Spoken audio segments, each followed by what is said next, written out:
আজকে যে ঘটনাটি আমি আপনাদেরকে শোনাবো, এটি বাংলাদেশের ফরিদপুর জেলার আলামিন নামের একটি ছেলের সঙ্গে ঘটা সত্য একটি ঘটনা।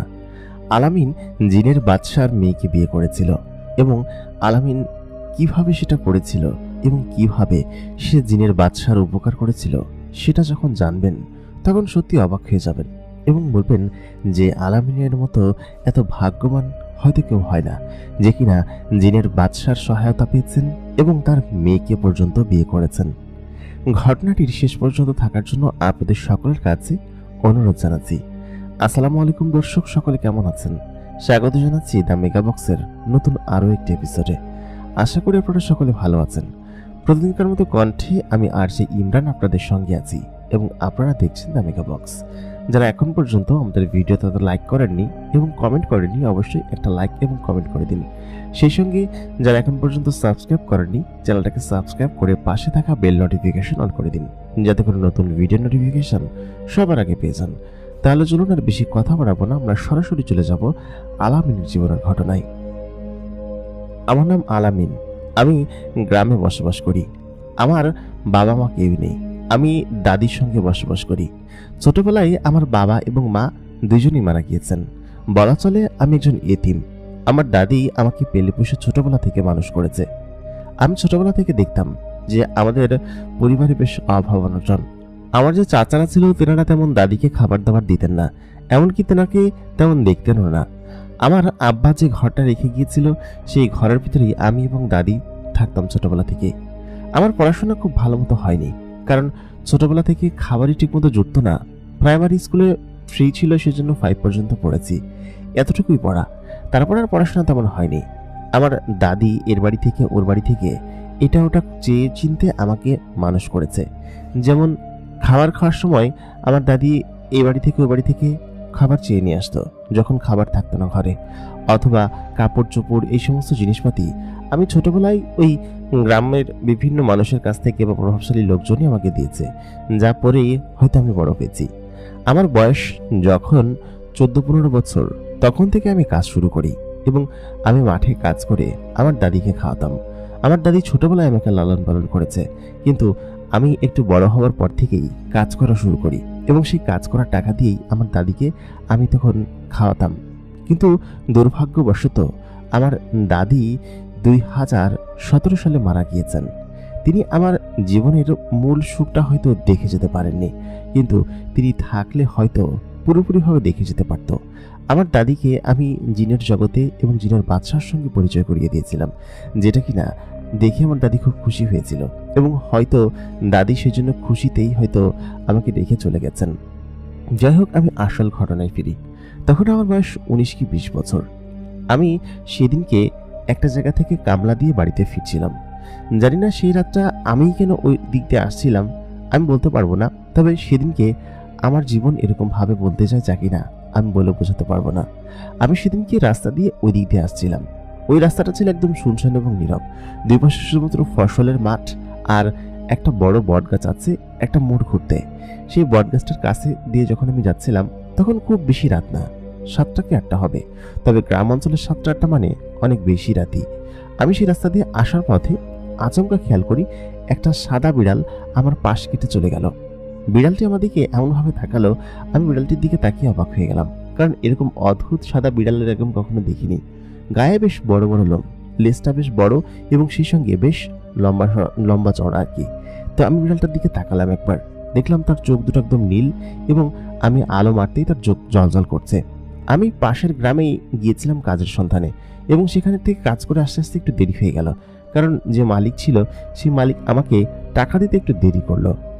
আজকে তাড়াতাড়ি বাড়িতে যেতে হবে, দাদি নিশ্চয়ই একা একা জ্বরে কাতরাচ্ছে, কারণ দাদির জ্বর।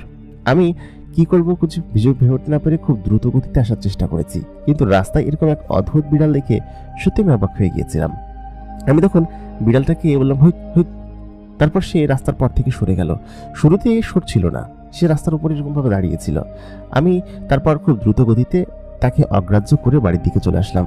এসে দাদিকে ওষুধ পানি খাইয়ে তারপর তাকে শুইয়ে রাখলাম। যাই হোক, তারপর নিজে হারিকেনের আলো জ্বালিয়ে খাবার খাচ্ছিলাম। আমাদের ঘরে বিদ্যুৎ ছিল না, হারিকেন আর কুপি ছিল একমাত্র ভরসা। এই জন্য আমরা তাড়াতাড়ি ঘুমিয়ে পড়তাম। যাই হোক, হারিকেন জ্বালিয়ে খাবার খাচ্ছিলাম, ঠিক সেই মুহূর্তে আমি খেয়াল করলাম আমাদের যে দৌড় আছে সেই দৌড়ের সামনে বিড়ালটি তখনও দাঁড়িয়ে আছে। আমি দেখি অবাক হলাম, বললাম বিড়ালটি পিছু নিতে নিতে আমাদের ঘর পর্যন্ত চলে এসেছে, কি আশ্চর্য বিষয়। আর সব থেকে বড় কথা, বিড়ালটি যখন আমাদের ঘর পর্যন্ত আসলো তখন আমাদের ঘরের আশপাশটা একটা অন্যরকম সুগন্ধি দিয়ে ভরে গেল। এই সুগন্ধিটা আমি ওইখানেও পাচ্ছিলাম। তখন হয়তো ভাবলাম যে কোনো ফুলের সুগন্ধি, কিন্তু না, এখানকার এরকম একটা অন্যরকম সুগন্ধি তো ভরে গিয়েছে এই বিড়ালটা আসার পর থেকে। আমি তখন বিড়ালটাকে হালকা কিছু খাবার দিলাম, আমি যা খাচ্ছিলাম সেইগুলোই দিলাম, কিন্তু বিড়ালটা সেগুলো খেলো না। আমি মনে করলাম হয়তো এটা বিদেশি বিড়াল, এই সমস্ত খাবার খাবে না।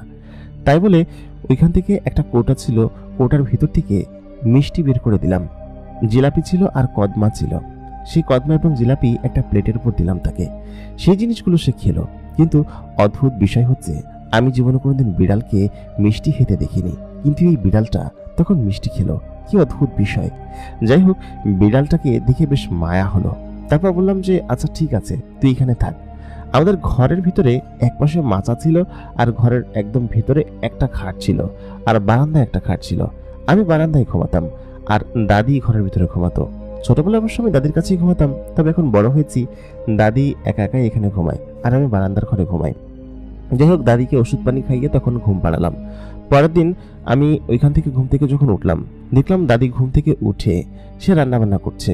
আমি তখন দাদিকে বললাম, দাদি তুমি রান্নাবান্না করতেছো, তোমার শরীর খারাপ না? তুমি তখন দাদির গায়ে হাত দিয়ে দেখি তার শরীরে এক ফোঁটা জ্বরও নেই। আমি তখন বললাম যে দাদি তোমার শরীরে তো জ্বর নেই। দাদি বলল, হ্যাঁ, কালকে রাত থেকেই ভালো লাগতেছে ওষুধ খাওয়ানোর পর থেকে। আমি বললাম যে হয়তো তাহলে ওষুধও কাজ করছে, এই কয়েকদিন তোমার ওষুধ খাওয়ালে তুমি ঠিক হয়ে যাইতা। দাদি বলল, ওষুধ খাওয়াবি, টাকা পাবি কই? আমি বললাম যে কাজে গেছিলাম না, ওইখান থেকে কিছু টাকা দিছে, সেখান থেকে ওষুধ কিনে নিয়ে আসছি, আর বাজার সাথে কিছু করতে হবে কিনা বলো। দাদি তখন আমার দিকে তাকে বলে, বাপ মামারা সাওয়াল তুই, তোরে নিয়ে যে আমি কি করি, তোর একটা ভালো জায়গায় না দিয়ে দিতে পারলে আমি মরেও শান্তি পাবো না। আমি তখন বললাম, দাদি এইসব কথা বলো না তো। আমি তখন উঠে বললাম, দাদি একটা বিড়াল ছিল না ঘরের ভিতরে, বিড়ালটা কই গেল? দাদি বলল, বিড়াল কই, আমি তো কোনো বিড়াল দেখি নাই। তখন ভাবলাম যে হয়তো বিড়ালটা কোথাও চলে গিয়েছে। যাই হোক, পরের দিন সকালবেলা উঠে কোনো কাজ বাজ ছিল না, স্কুল মাঠে গিয়ে বসলাম, খেলাধুলা করলাম। তারপর বাসায় এসে গোসল টোসল করে ঠিক আবার সন্ধ্যা হলো।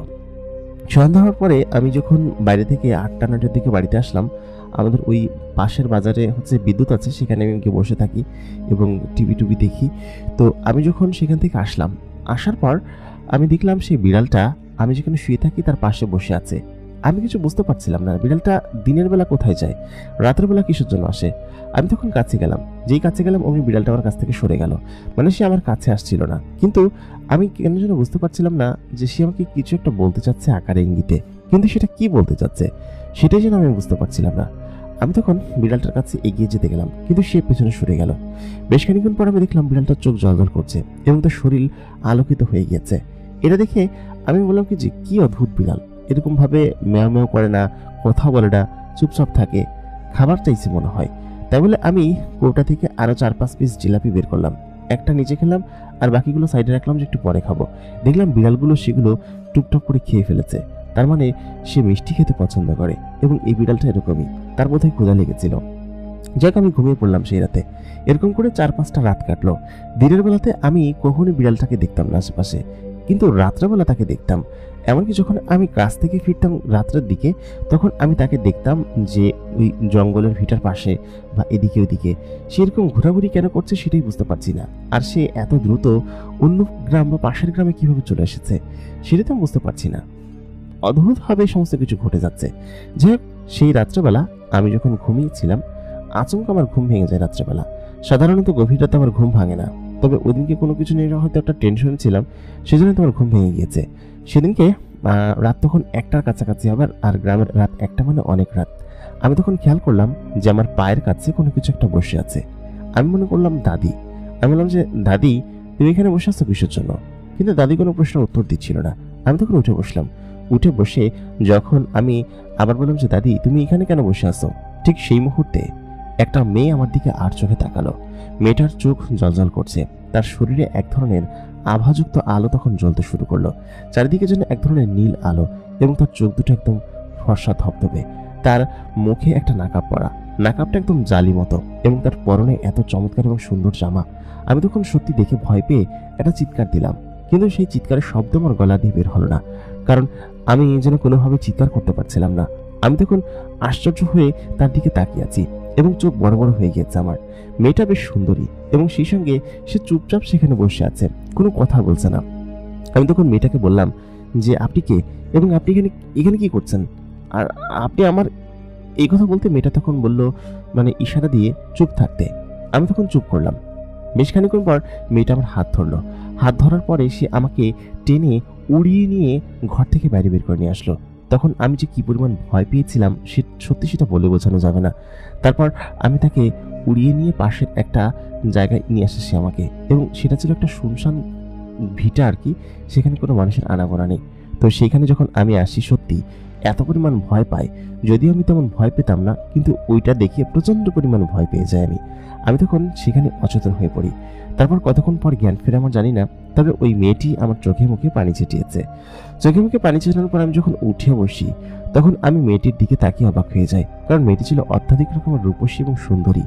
এতক্ষণ আমি তার দিকে ওরকম ভালোভাবে তাকাইনি, কারণ মেয়েটি তার মুখের নাকাবটা সরিয়েছে, এবং ওইটা দেখার পর তখন আমি চুপ হয়ে যাই। আমি তখন তাকে বলি যে আপনি কে এবং আপনি আমাকে এখানে কেন নিয়ে এসেছেন, এই শুনশান ভিটার মধ্যে কেন নিয়ে এসেছেন? মেয়েটি তখন বলল, চুপ, কোনো কথা বলবেন না, আপনি শুধুমাত্র এতটুকু শুনে রাখুন যে আপনার কোনো ক্ষতি করার জন্য আমি আপনাকে নিয়ে আসিনি, দয়া করে আপনি আমাকে সাহায্য করুন। আমি তখন বললাম যে আপনাকে সাহায্য করব মানে আমি বুঝতে পারছি না, মানে কিভাবে সাহায্য করব, আর আপনি কে, আর আপনি এরকম ভাবে উড়ে আমাকে এই পর্যন্ত কিভাবে নিয়ে আসলেন? আমার জানা মতে কোনো মানুষ যে উঠতে পারে সেটা তো আমি জানতাম না। মেয়েটি তখন বলে উঠল, আপনি সবকিছু জানতে পারবেন আর আপনি আমাকে হেল্প করতে পারবেন, আপনি চলুন, আমার সঙ্গে চলুন। আমি তখন বললাম যে আমি আপনার সঙ্গে কেন যাব, আর আপনি কে? মেয়েটির এত সৌন্দর্য ছিল এবং তার নাক মুখ ছিল একদম লাল। লাল বলতে ওই যে কিছু মেয়ে থাকে না যাদের শরীর অতি ফর্সা এবং খুব সুন্দর, তাদের হাত পা ধরলেই লাল হয়ে যায়, তো সে আমার হাত ধরেছিল এবং দেখলাম যে সেই অঞ্চলটা লাল হয়ে গিয়েছে এবং তার শরীরে তখন আলো জ্বলছে। আমি তখন বললাম যে আমাকে কোথায় যেতে হবে? মেয়েটি তখন বলল যে আমি সমস্ত কিছু বলবো, কিন্তু তুমি আমাকে কথা দাও, তুমি আমার সঙ্গে যাবে। আমি তখন বললাম যে তোমার সঙ্গে আমি কোথায় যাব? মেয়েটি তখন বলল, দেখো আলামিন, আমি তোমার কোনো ক্ষতি করতে আসিনি, কিন্তু একমাত্র তুমিই আমাকে উদ্ধার করতে পারো এবং এই বিপদ থেকে মুক্ত করতে পারো, তাছাড়া আর কেউ পারবে না। আমি বললাম যে আমি কিভাবে করব? মেয়েটি তখন বলল যে আসলে আমি কোনো মানুষ নই, আমি একটা জিন জাতি এবং জিনের জগৎ থেকে এসেছি। আমার বাবা একজন কামেলে জিনের বাদশা এবং তিনি একটা জায়গায় আছেন এবং সেখানে তোমাকে নিয়ে যেতে হবে। সেখান থেকে তুমি আমাদেরকে বিপদ মুক্ত করতে পারবে এবং বিপদ থেকে উদ্ধার করতে পারবে।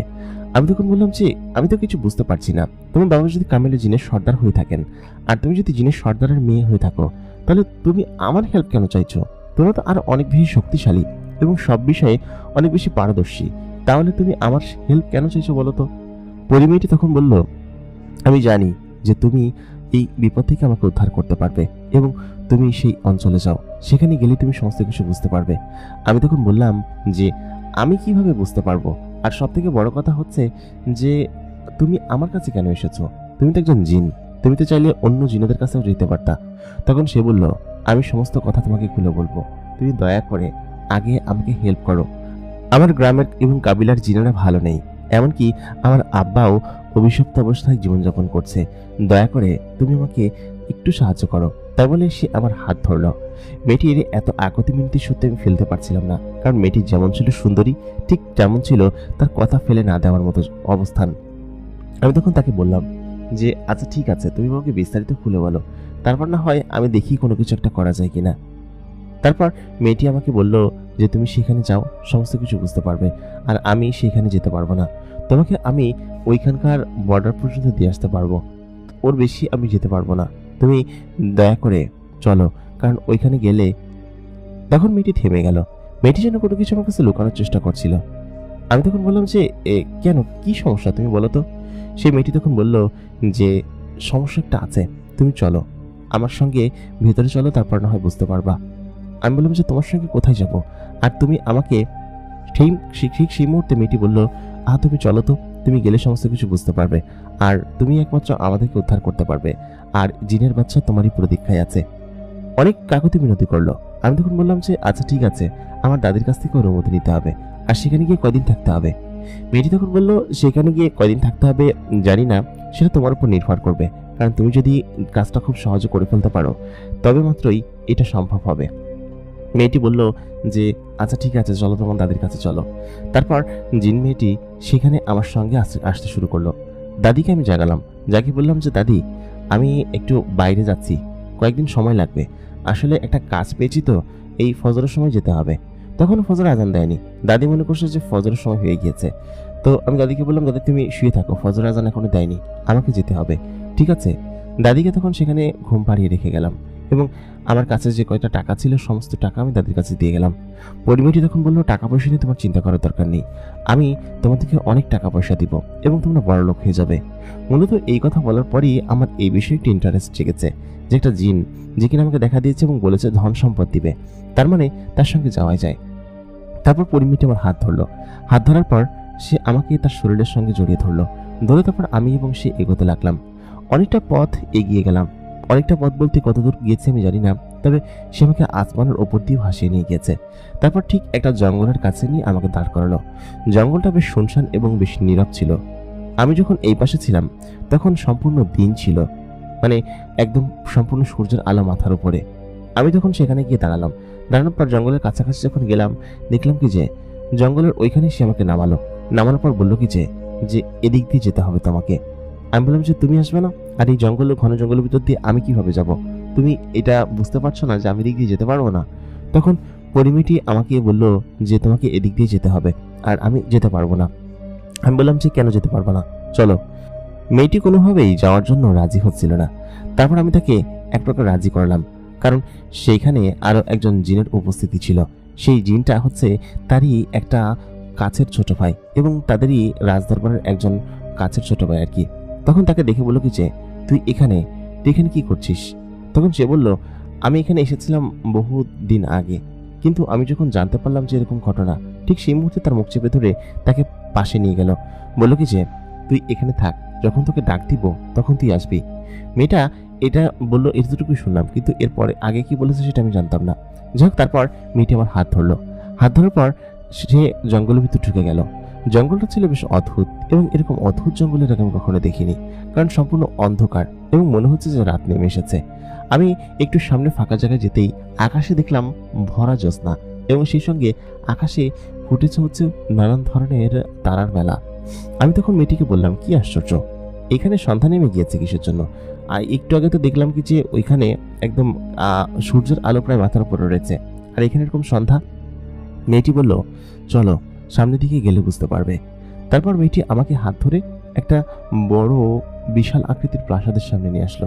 প্রাসাদটা ছিল বিশাল আকৃতির এবং তার আশপাশ ঘিরে বিভিন্ন গ্রাম এবং সেই গ্রামে ছোট ছোট ঘর রয়েছে এবং সেখানে যে মানুষগুলো চলাচল করছে সেই গ্রামের মানুষজন খুব অদ্ভুত। এরা হাঁটাচলা করছে কিন্তু এদের হাত পা মাটিতে নেই। আমি তখন বুঝতে পারলাম যে এরা জিন তো গ্রামবাসী এবং এরা জিনেদের মধ্যে চলাফেরা করবে, সেটাই স্বাভাবিক। আমি তখন তাদেরকে উপেক্ষা করে মেয়েটির সঙ্গে হাত ধরে মেয়েটির প্রাসাদের কাছে চলে আসলাম। প্রাসাদের কাছে যেতেই সেখানে থাকা একজন জিন বলে উঠল, আপনি এসেছেন রাজকুমারী, আপনি এসেছেন। এটা বলতেই জিনটা দৌড়ে রাজপ্রাসাদের ভিতরে চলে গেল। মেয়েটি তখন সেই রাজপ্রাসাদের সামনে গিয়ে আমাকে হাত ধরে নিয়ে সেই রাজপথের সামনে উপস্থিত করলো। আমি দেখতে পেলাম তার ভিতরে শুধুমাত্র আগুন জ্বলছে, মানে মশাল দিয়ে আগুন জ্বালানো, এবং এখানে রাত নেমে এসেছে এবং রাত্রিবেলাও রাজদরবার চলছে। আমাকে তখন ভেতরে নিয়ে যাওয়া হলো। তখন সেই জিনের বাচ্চা মেয়েটির সঙ্গে কথা বলতে শুরু করলো। মেয়েটির সঙ্গে কি বলছিল আমি বুঝতে পারছিলাম না, তবে বেশ খানিকক্ষণ পর তারা বোঝালো যে আমাকে বিশ্রাম করার জন্য ওই মহলে নিয়ে যেতে। এবং জিনের বাচ্চা তখন আমার কাছে বলল যে তুমি এখানে এসেছো, আমি বেশ খুশি হয়েছি, আর আমার মেয়েকে আমি বহু বছর দেখি না, আমার মেয়ে কোনো একদিন ফিরে আসবে সেটা বলেছিল, কিন্তু তোমাকে যিনি ফিরে আসবে সেটা জানতাম না। যাই হোক, যাও আর গিয়ে সেখানে বিশ্রাম করো, আর তোমাকে ওই মহলের ওই পাশের একটা থাকার জায়গা করে দেওয়া হয়েছে, এখানে তুমি সারা জীবন থাকতে পারবে। এই কথা শোনার পর তখন আমি জিজ্ঞেস করলাম, সারা জীবন মানে? সে তখন বললো, যাও বুঝতে পারবে। তারপর রাজকুমারী মানে হচ্ছে পরি মেয়েটি এবং আমি ওই পাশেরই একটা মহলে চলে গেলাম। সেই মহলটা একদম গোলাপি মহল এবং এটা রাজকুমারীর জন্য তৈরি করা হয়েছিল। তখন রাজকুমারী বলল কি যে আমরা এখানেই থাকতাম এবং এখানেই আসি, চলো ভিতরে চলো। রাজকুমারী তখন তার নিজের কক্ষে চলে গেল এবং আমাকে আমার আরেকটা কক্ষ দেখিয়ে দেওয়া হলো। কক্ষটার সামনে থেকে সামনের পাহাড় এবং পুরো গ্রাম খুব সুন্দরভাবে দেখা যায়। তখন রাত কয়টা বাজে জানি না, তবে আমি তখন ঘুমিয়ে পড়লাম, কারণ রাত্রিবেলা বেশি পর্যন্ত জেগে থাকার অভ্যাস আমার ছিল না। আর ওই দিনকে তো আমি ঘুমাইনি ঠিক মতো, সেটা আমি ঘুমিয়ে পড়লাম। যাই হোক, আমি সাধারণত ঘুমিয়ে পড়ি, মানে প্রত্যেকদিন 6-7 ঘন্টা ঘুম হয় আমার, এবং ঘুমানো ফজর আজানের মধ্যে আমার ঘুম ভেঙে যায়। 7-8টার দিকে ঘুমাই এবং ফজর আজানের আগে ঘুম ভেঙে যায়। তো আমি তখন ঘুমালাম। যাই হোক, চারিদিকে তখন মানুষজন হাঁটাচলা করছিল যখন আমি ঘুমাচ্ছিলাম। কেন হাঁটাচলা করছিল ওটা বুঝতে পারছিলাম না, ঘুমিয়ে পড়লাম আমি। তো ঘুম থেকে যখন আমি উঠলাম, সম্পূর্ণ শরীর একদম ঘুম মুক্ত হয়ে গেছে, মানে শরীর ঘুমাইলে যেরকম কড়া হয়ে যায়, ছেড়ে দেয়, অনেকখানি ঘুমিয়েছি। কিন্তু ঘুম থেকে উঠে বাইরে তখনও তাকিয়ে দেখি, তখনও বাইরে অন্ধকার এবং সূর্যের আলো নেই, কিন্তু মানুষজন হাঁটাচলা করছে, গ্রামের অনেক জিন ওরা হাঁটাচলা করছে। এটা দেখে তখন আমি অবাক হয়ে গেলাম, বললাম যে কি আশ্চর্য বিষয়, এরকম একটা জায়গা যেখানে সবাই চলাচল করছে, সবাই এদিক ওদিকে ঘোরাফেরা করছে, এরা কি ঘুমায় না নাকি? আমি দেখলাম রাজদরবার তখনও চালু হয়ে গিয়েছে এবং সেখানে বিভিন্ন লোকের আনাগোনা রয়েছে। আমি তখন সেখান থেকে বাইরে আসলাম। বাইরে এসে দেখলাম কি যে রাজকুমারী বাগানে বসে আছে কয়েকজন দাসী সমেত। তারপর আমি রাজকুমারীর কাছে এগিয়ে গেলাম, এগিয়ে গিয়ে বললাম যে আচ্ছা, তুমি এখানে বসে আছো আর এখনো রাতের ভিতর তোমরা সকলে হাঁটাচলা করছো, বসে আছো। পরিমিটি তখন বলল যে শোনো আলামিন, তুমি এখানে বসো। তোমাকে যে কথাটা আমি বলতে আসলে মূলত চেয়েছিলাম সেখান থেকে, কিন্তু বলতে পারিনি। এক কথা বলতে পারো যে তোমার ভরসায় আমি এই রাজ্যে প্রবেশ করেছি, তা না হলে সত্যি আমি প্রবেশ করতাম না। আর তুমি একমাত্র আমাদেরকে উদ্ধার করতে পারো এবং তোমার বিষয় সমস্ত কিছু আমি জেনেছি। আমি তখন এই কথা শোনার পর বললাম, কি ব্যাপার রাজকুমারী, তুমি বলো তো। তখন মেয়েটি আমাকে তার পাশে বসতে বলল, পাশে একটা দোলনা ছিল, দোলনায় বসতে বলল। তার সঙ্গে পাশাপাশি করে বসলাম। মেয়েটির শরীরে একটা অদ্ভুত সুঘ্রাণ আছে, সুঘ্রাণটা আমার কাছে সত্যি খুব ভালো লাগে। শুধুমাত্র তাই না, তার আশেপাশে থাকলেই আমার কাছে কেন যেন খুব ভালো লাগে। এর আগে আমি জীবনে কোনোদিন প্রেম করিনি, কিন্তু পরি মেয়েটি যে কিনা আমাকে খুব ভালো পছন্দ করে বা আমাকে এখানে নিয়ে এসেছে, সবসময় সঙ্গে ভালো আচরণ করে, সেই মেয়েটি আমার পাশে বসে আছে। আমি তখন তাকে বললাম, আচ্ছা বলো তো কি সমস্যা তোমাদের এখানকার এরকম। তখন মেয়েটি বলল যে আমাদের এখানে কখনো সূর্য ওঠে না, আমাদের এই অঞ্চলটা একদম অভিশপ্ত অঞ্চল এবং সূর্য ওঠে না বিদায় আমরা জিনরা হয়তো প্রথম কয়েকদিন বেশ ভালো ছিলাম, কিন্তু সূর্যের যে প্রয়োজন আছে সেটা আমরা পরবর্তীতে বুঝতে পারি এবং সেই জন্য মূলত আমরা এখানে এরকম ভাবে আছি।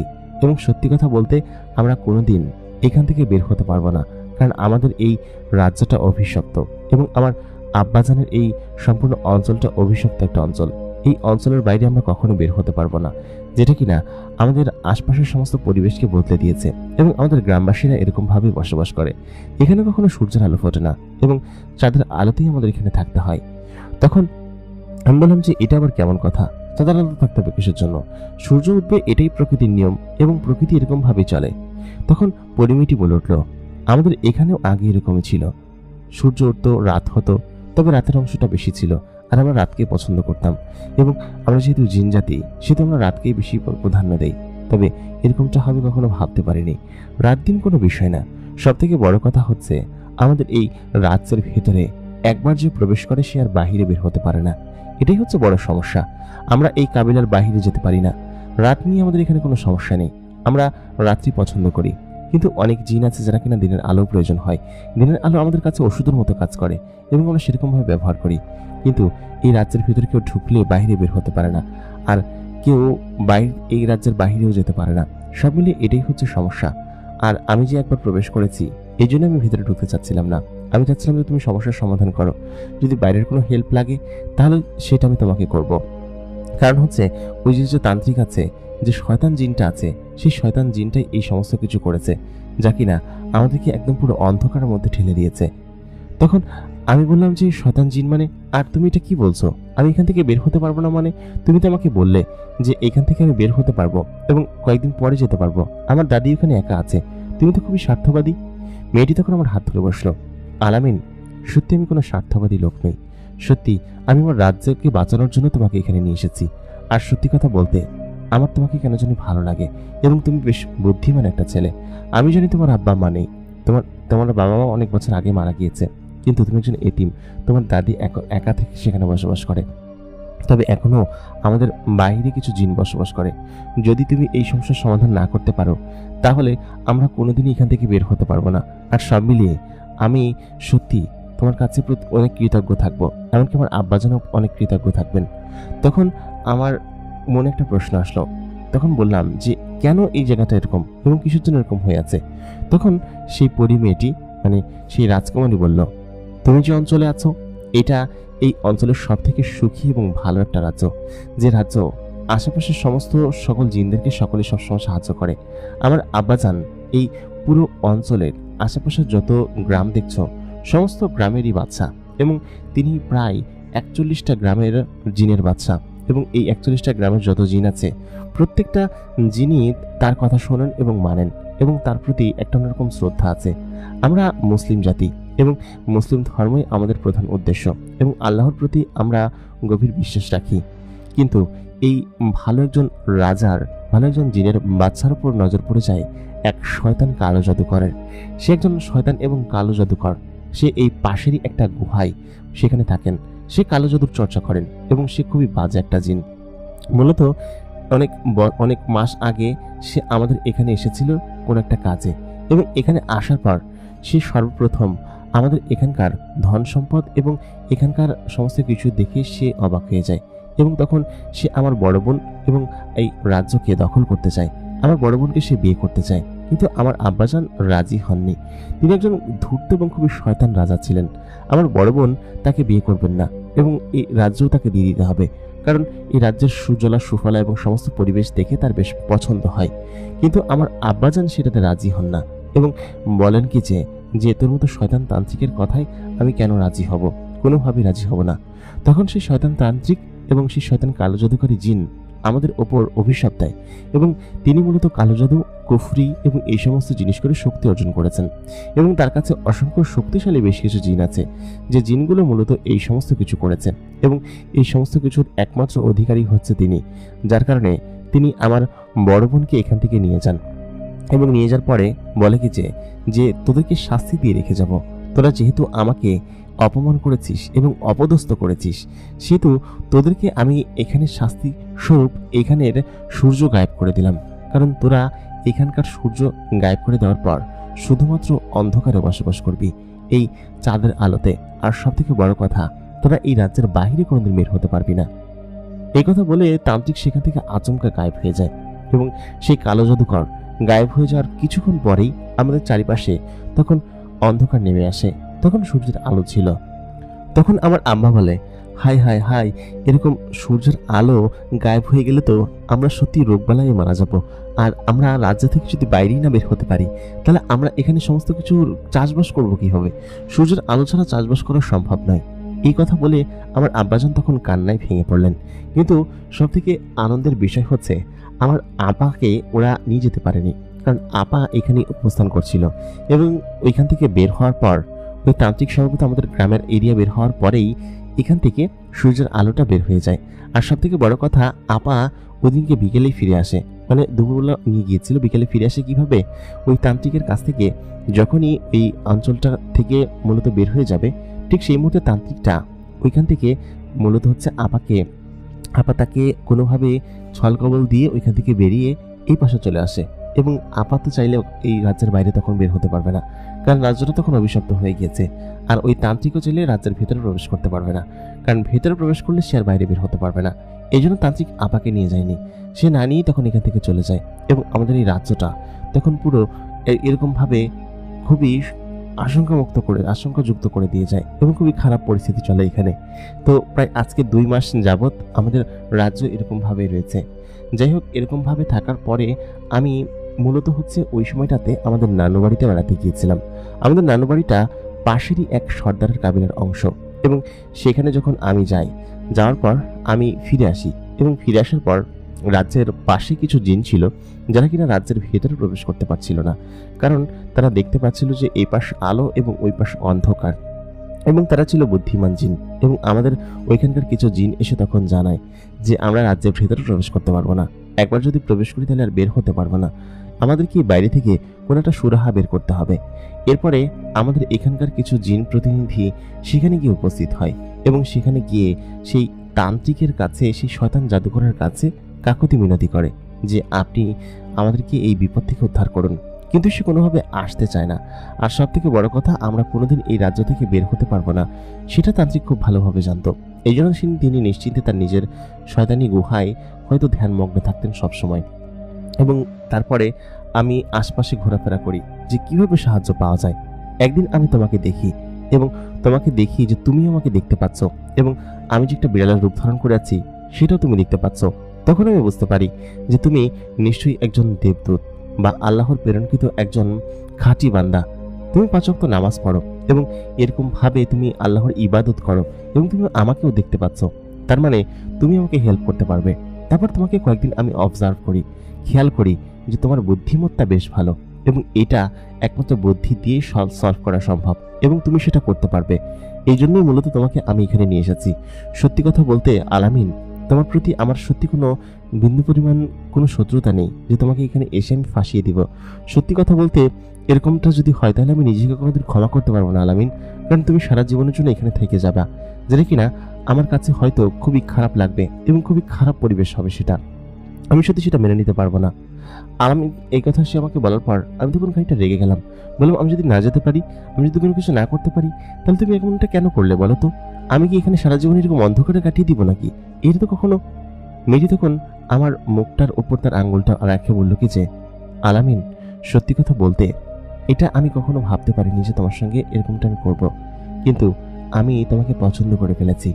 এই কথা শোনার পর তখন আমি থা হয়ে গেলাম, কারণ পরিমেয়েটা এত সুন্দর এবং তার চেহারা এত সুন্দর যে তার প্রেমে পড়ে যেতে যে কেউ বাধ্য।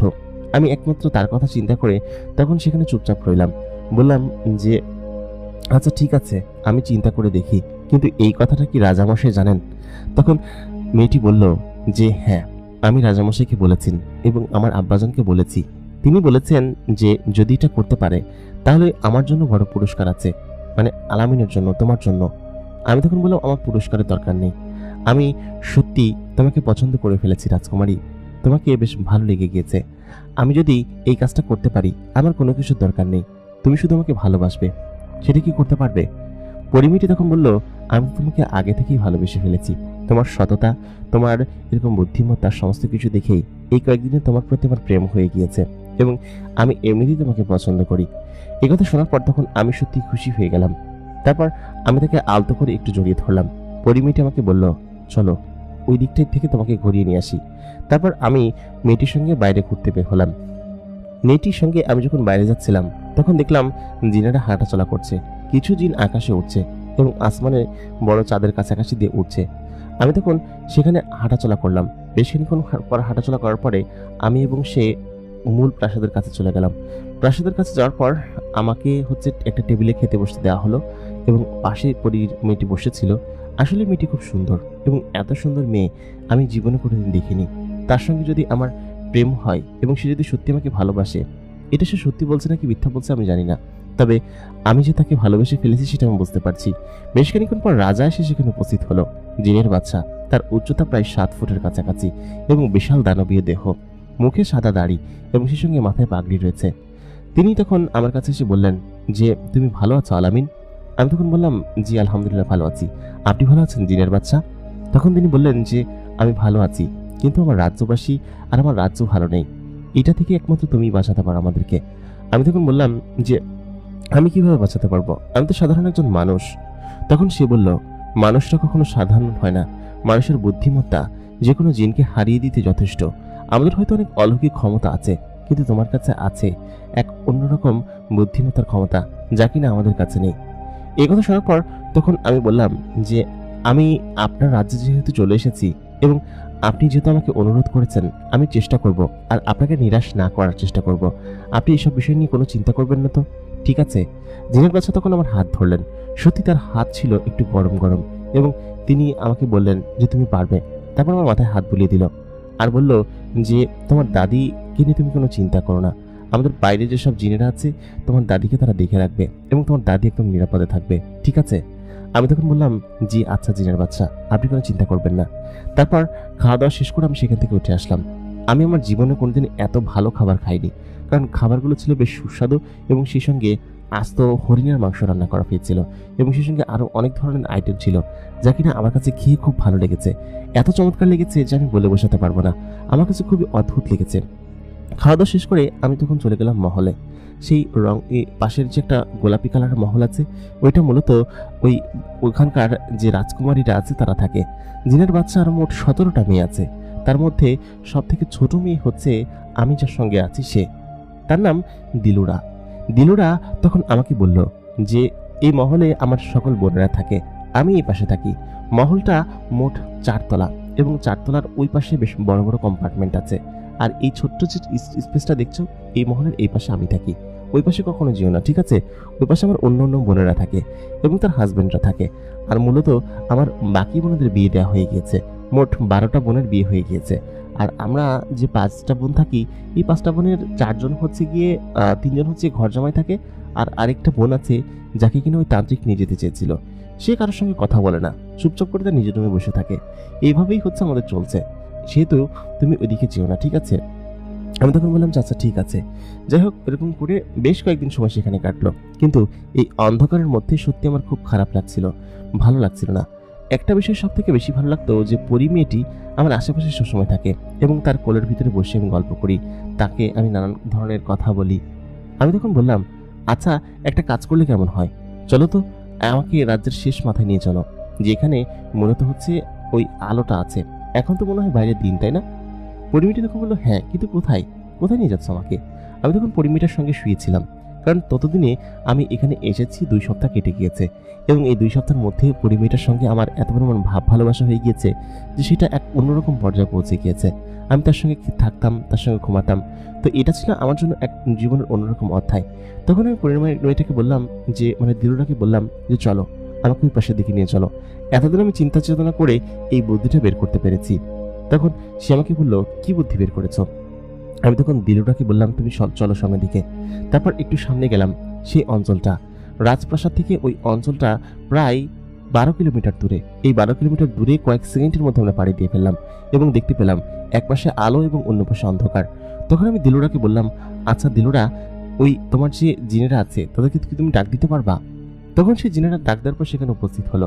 তারপর আমি তাদেরকে বললাম শোনো, তোমাদের তান্ত্রিক সেই কালো জাদুকর কোথায় বসবাস করে? তখন সে বলল সে এই পাশেরই বিশাল এক বড় গুহা আছে, সেই গুহায় বসবাস করে, এখান থেকে 12 মাইল দূরে সেখানে বসবাস করে। তখন আমি বললাম যে এক কাজ করো, তুমি কি সেই তান্ত্রিকের কোনো একটা মূল্যবান জিনিস যেটা কিনা সে ব্যবহার করে এরকম কোনো কিছু এনে দিতে পারো আমার কাছে, যেটা না হলে সে হয়তো কোনো জাদু করতে পারবে না, হ্যান ত্যান। তখন সেখানে থাকা একজন জিন বলে উঠলো হ্যাঁ আমি চিনি, তান্ত্রিকের একটা লাঠি আছে, সেই লাঠিটাই তান্ত্রিকের সমস্ত কিছু এবং ওই লাঠি দিয়ে সে সমস্ত কিছু করে।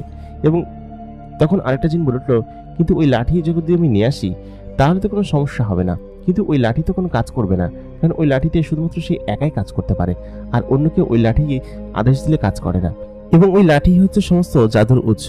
কিন্তু তুমি ওই লাঠি দিয়ে কি করবে? তখন আমি বললাম যে কি করব সেটা তোমাদের ভাবার দরকার নেই, তুমি যাও গিয়ে সেই লাঠিটা যদি আনতে পারো তাহলে আমার কাছে নিয়ে আসো। তারপর অনেকক্ষণ পরে ওরা বললো কি যে আচ্ছা ঠিক আছে আমরা যাচ্ছি। তখন রাজকুমারীকে আমি বললাম তুমি এখানে অপেক্ষা করো, আমি এখানে বসে থাকি, কারণ ওরা আসা পর্যন্ত আমাদের এখানে অপেক্ষা করতে হবে এবং এখানে অপেক্ষা করলেই মূলত ওরা এখানে আসবে। তখন আমি সেখানে বেশিক্ষণ অপেক্ষা করলাম। অনেকক্ষণ পরে ওরা লাঠিটা নিয়ে ফিরে আসলো এবং সে খেয়াল করলো যে জাদুকরও ওদের পেছন পেছন আসছে। আমার কাছাকাছি এসে যখন ওই জিনটি লাঠিটা আমার হাতে ধরিয়ে দিল এবং তখন আমি সেই লাঠিটি জাদুকরকে দেখিয়ে বললাম কি যে এই দেখ তোর লাঠি। এটা দেখিয়ে জাদুকরকে আমি এদিকে আসার জন্য বাধ্য করলাম এবং তখন আমি পরীটাকে বললাম আমাকে নিয়ে চলো। তারপর সেই জাদুকরটি আমার পেছন পেছন আসতে শুরু করলো এবং ওই জিনগুলো খুবই ঝুঁকি নিয়ে মূলত ওই লাঠিটি তার কাছ থেকে নিয়ে এসেছে আর কি। জাদুকর আমার পেছন পেছন আসছে, তার গতি আমাদের গতি থেকে অনেক বেশি। যাই হোক আমরা পৌঁছে গেলাম আমাদের মূল রাজপ্রাসাদের কাছাকাছি এবং সেখানে পৌঁছানোর পর তখন সেই জাদুকর বলল তোর এত বড় সাহস, তুই এইখানে আমাকে এই লাঠিটা চুরি করে নিয়ে এসেছিস, আর তোকে তো দেখে তো কোনো জিন মনে হচ্ছে না, একটা সাধারণ মানুষ মনে হচ্ছে। একটা সাধারণ মানুষ হয়ে তুই এরকম একটা কাজ কিভাবে করলি, এরকম শয়তানি? তখন সেই জাদুকরটি এবং শয়তান জিনটি বলল কি যে তুই এরকমটা কেন করলি এবং তুই আমার লাঠি কেন চুরি করেছিস? তোকে জানিস আমি কত বড় ক্ষতি করতে পারি? তখন আমি সেই লাঠিটি তাকে ফেরত দিয়ে দিলাম। বললাম কি যে ভুল হয়ে গিয়েছে জাদুকর, আপনি এই লাঠিটি রাখুন এবং এই লাঠিটি রেখে আপনি আপনার মূল জায়গায় ফিরে যান, ঠিক আছে? তখন রাজা বের হয়ে আসলো এবং বের হয়ে দেখলো সেই তান্ত্রিকটি তাদের বাড়ির সামনে দাঁড়িয়ে আছে। রাজা তখন ভয় পেয়ে গেল, বলল যে এই তান্ত্রিকটি এখানে কি করছে? তখন রাজা আমার দিকে বলল যে ওকে এখানে তুমি কেন নিয়ে এসেছো? পরিমিটি তখন বলল এবং তার সমস্ত মেয়েরা তখন প্রাসাদ থেকে বেরিয়ে আসলো। আশেপাশের রাজ্যের সকলে তখন তাকিয়ে আছে। তখন সকলে আমাকে বলল যে তান্ত্রিকটি এখানে নিয়ে এসেছে কেন, আর তার লাঠিটি হয়তো চুরি করে নিয়ে এসেছো, তাহলে সেটা ফেরত দিচ্ছ কেন? ও তো আমাদেরকে উপকার করবে না। তখন আমি তান্ত্রিককে বললাম, তান্ত্রিক তুমি তো চলে যেতে চাচ্ছ তাই না? ঠিক আছে যাও, আমার কোনো সমস্যা নেই, তুমি এখান থেকে বের হয়ে যাও এবং বের হয়ে তারপর বের হয়ে দেখাও। তান্ত্রিক সেই মুহূর্তে আশেপাশে তাকালো, বলল কি যে এটা কোথায়, আমি এখানে কিভাবে আসলাম? তখন তান্ত্রিক আশেপাশে তাকালো এবং দেখতে পেল সে সেই জিনের বাদশার নগরীতে চলে এসেছে, যে নগরীকে সেই অভিশপ্ত করেছে। এবং সে দেখতে পেল যে এখান থেকে সে চাইলে বের হতে পারবে না, কারণ হচ্ছে এটা অভিশপ্ত একটা নগরী এবং এই নগরী থেকে বের হওয়ার জন্য তার অভিশাপ আগে তুলতে হবে, তারপরে সে এখান থেকে যেতে পারবে। তখন আমি বললাম যে শোনো শোনো শয়তান, তোমাকে এখান থেকে বের হতে হলে তোমার অভিশাপ এখান থেকে মুক্ত করতে হবে। আর শুধুমাত্র অভিশাপই মুক্ত নয়, তোমাকে আমাদের কাছে ওয়াদা করতে হবে যে তুমি এখান থেকে যাওয়ার পর আর কোনোদিন এই রাজ্যে ফিরে আসবে না। সেই শয়তান জিনটা তখন বলল যে সত্যি আমি তোমার এরকম বুদ্ধিতে মুগ্ধ হয়েছি, এরকম বুদ্ধি শুধুমাত্র একজন মানুষেরই হতে পারে এবং এটা আমি দেখে বুঝতে পেরেছি। আর এই অঞ্চলটা আমার লোভের কারণেই হয়তো এরকমটা করেছি আমি, কিন্তু সেটা থেকে আমি মুক্ত করছি এবং মুক্ত করে আমি এখান থেকে চলে যাব, কিন্তু শুধুমাত্র এই বালকের জন্য যে তার কঠিন বুদ্ধিমত্তার পরিচয় দিয়েছে। এটা বলে সে তখন সঙ্গে সঙ্গেই একটা হাওয়ায় হাত ঘোরাতেই চারিপাশটা তখন আলো, উপরের মেঘটা সরে গিয়ে চাঁদটা সরে গিয়ে আলো তখন ফুটতে শুরু করলো এবং পুরো রাজ্যের উপর থেকে অভিশাপ কেটে গেল।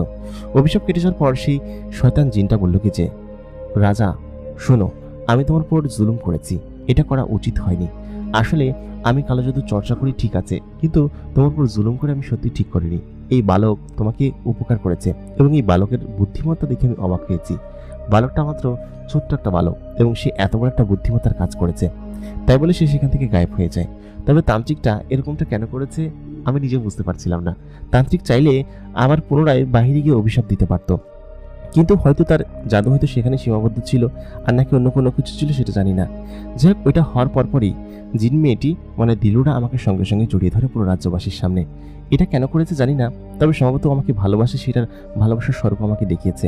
তবে একটা জিনিস আমি বুঝেছি যে জিনরা মিথ্যা কথা খুব কম বলে এবং আমাকে যে দিলুরা ভালোবাসে সেটা খুব আমি বিশ্বাস করতাম।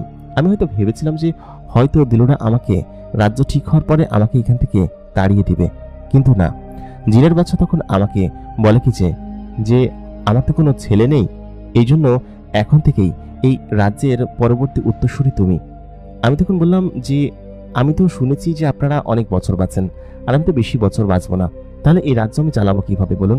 আর আপনি একজন জিনের বাচ্চা, আর আমি এই রাজ্য সত্যি চালাতে পারবো না, দয়া করে এত বড় গুরুভার আপনি আমাকে দেবেন না।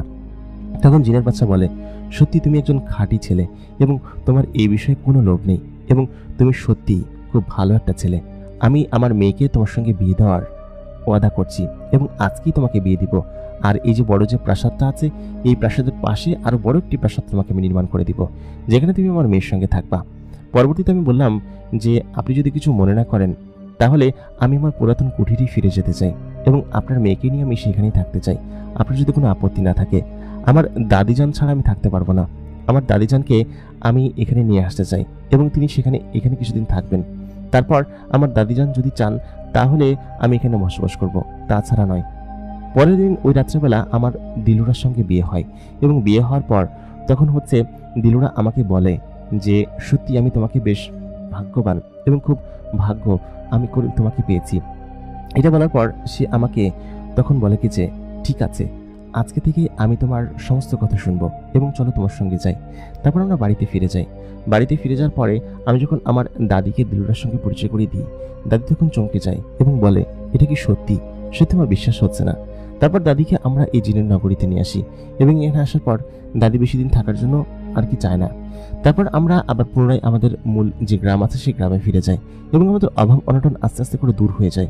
কারণ এত বড় জিনের বাদশা যাকে আমার উপকার লেগেছে সে কি কোনোদিন আমাকে না খেয়ে থাকতে দিবে? তারপর এর কয়েক মাস পরে আমার দাদি মারা যান এবং মারা যাওয়ার পর আমি সেই গ্রাম এবং সেই সমস্ত অঞ্চল ছেড়ে চলে আসি আমাদের এই মহলে। ততদিনে এই মহলটা নির্মাণ করা হয়ে গিয়েছিল এবং এই পুরো রাজ্যবাসী সকলে আমাকে বেশ ভালোবাসে এবং একটা জিনের বাদশার মেয়েকে আমি বিয়ে করেছি এবং আমি এখনো মাঝে মধ্যে গ্রামে আসি। গ্রামের মানুষজন আমাকে বলে, যদি কোথায় থাকিস, এতদিন পর পর আসিস? তারা জানে যে আমি শহরে থাকি, কিন্তু আসল বিষয় হচ্ছে আমি যে জিনের বাদশার মেয়েকে বিয়ে করে জিনের দেশে থাকি সেই বিষয় সম্পর্কে কেউই জানেন না। এটাই হচ্ছে আমার জীবনের ঘটনা। প্রিয় দর্শক, আশা করি আজকের ঘটনাটি আপনার কাছে ভালো লেগেছে। যদি ভালো লাগে তাহলে অবশ্যই কমেন্ট করবেন, লাইক করবেন এবং আমাদের চ্যানেলটিকে সাবস্ক্রাইব করে রাখবেন। দেখা হচ্ছে পরবর্তী এপিসোডে নতুন করে জীবনের ঘটনা নিয়ে। ততক্ষণ পর্যন্ত ভালো থাকবেন, সুস্থ থাকবেন। খোদা হাফেজ।